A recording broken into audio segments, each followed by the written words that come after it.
माझे नाव मोहन दत्तात्रय भोसले, राहणार पापरी, तालुका मोहोळ, जिल्हा सोलापूर.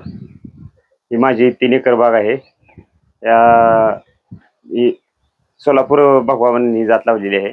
3 एकराचा प्लॉट आहे. तरी किती रोप असतील हे सगळे 3 एकर?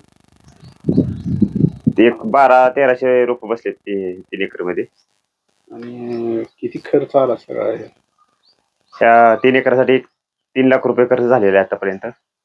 याचं पाण्याचं व्यवस्थापन किंवा याच्यावर रोग पडते त्याचं कसं व्यवस्थापन काय? पाणी विहीर बोर आहेत. याला कसं ड्रीप? हा, ड्रिप आहे, इनलाईन ड्रिप आहे. ह्याच्यावर कोणकोणते रोग येतात आणि मग त्यावर कधी कधी फवारणी घेतात? ह्याला रोग म्हणजे पावसाळ्यात कुजवा येतो, डाग येतात. त्यानुसार आम्ही टप्प्याटप्प्याने फवारणी घेतो. आता उन्हाळा होऊन गेला तर कशी काळजी घेतली त्याची? उन्हाळ्यामध्ये आम्ही वरनं शेडनेट झाकलेलं. का बरं सोलापूर भागाकडे का वळलात? काय नेमकं याचं कारण? याला म्हणजे माल भरपूर निघतोय. ह्याच्यात साईज जरा कमी आहे पण माल भरपूर निघतोय. किती टनात निघेल या 3 एकर? पहिल्या वर्षी असल्यामुळे झाडे जरा लहानच आहेत. दुसऱ्या तिसऱ्या वर्षी माल भरपूर निघतोय. किती टन निघेल अंदाजे? आता माल पण दिसतोय चांगला. हे पहिल्या वर्षी एक 9-10 टन माल निघेल. कसं जाईल मार्केट?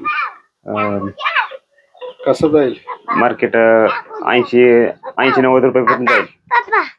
80-90 रुपये? हा. कुठल्या मार्केटला जाईल? मार्केट काय व्यापारी येते बघून जागेवरच घेऊन जाते. किती लाखात उलाढाल होईल? सगळा खर्च जाऊन काय राहतील किती उलाढाल किती होईल?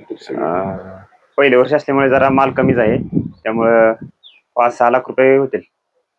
शिक्षण किती झालं? शिक्षण 12वी झाले. तरुणांना काय आव्हान कराल? तरुणांना एकच सांगेन की तुम्ही शेतीकडे चांगला आहे, शेती व्यवसायाकडे वळलं तर चांगला आहे.